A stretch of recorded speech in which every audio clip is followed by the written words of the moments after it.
Hey, this is Jenica Davenport. I'm sponsored by Bus and Boards, based out of Brooklyn, New York. I've been riding with them for about 3 years now.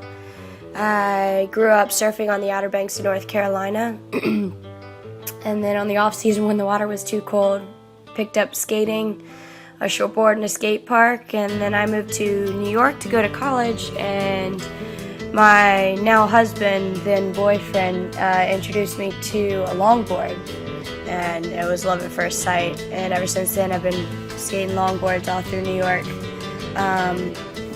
It's been an incredible experience the whole way through. I definitely think being a female in this sport, I get treated a little differently by outsiders. You know, the guys who are involved in this sport treat me like one of the guys because it's such a male-dominated sport, but society looks at me a little differently. I'm a bit of a tomboy, and you know, I get comments like, "Aren't you a little old for that?" or something. But you know, it keeps me young, it keeps me active, and that's one of my most favorite parts of longboarding. It's a family environment wherever you go, whether you're doing downhill skating or long distance pushing or whatever it is. You know, you meet the same kind of people from all different walks of life, and you just vibe with them off of this one thing that brings you guys together, which is, you know, the love of longboarding. And it's an incredible opportunity to meet some incredible people. Longboarding's taken me all over the world. I've been through Europe, you know, skating with some kids in Paris, setting up a longboard kind of group that meets every week under the Eiffel Tower, and they go shred through the city. And you know, 2-3 years ago this never existed, and you know, we went over there and met some of these kids and got everyone involved, and it's just, you know, turned into this huge ordeal over there, and it's so awesome to see them organizing their own events and doing all these things to help spread the stoke on their side of that water. But I definitely didn't think when I started this it would take me as far as I've been. I skate with some really amazing dudes here in New York.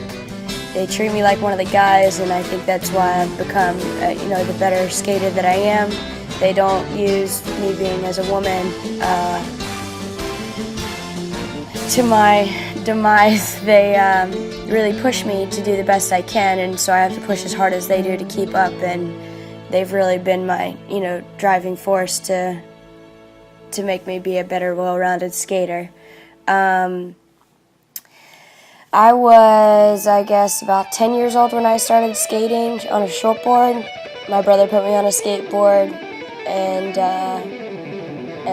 I just loved the feel of it. And then when I picked up a longboard with my surfing background, it felt so much more like being on a surfboard. The fluidity of the ride, just the cruise of the ride, is everything that I love about surfing, so it just seemed to fit. I think longboarding's definitely made me a more patient person, more aware of my surroundings. Skating in New York is a totally different vibe because you have so many elements of distraction. It's almost like a game sometimes. You know, you have pedestrians and cabs and angry bikers and, you know, potholes that could kill you, or if you hit it just the right speed with just the right momentum, you know, you could maybe go over it, or you could eat it. You know, it's definitely a game we play here, and it's fun, man. It's really fun. I think longboarding has so much potential. This year, the sales of longboarding have doubled nearly since the last year, and I think that that's just going to continue to get bigger and bigger because, you know, it's not a sport like skateboarding where, you know, you have to have a specific skill set and an ability to do it. You know, anyone can longboard. We have people that come out to our races from 5 years old to 65 years old. You know, been skating for 5 months or been skating for 15 years. It's a whole variety, cornucopia, if you will.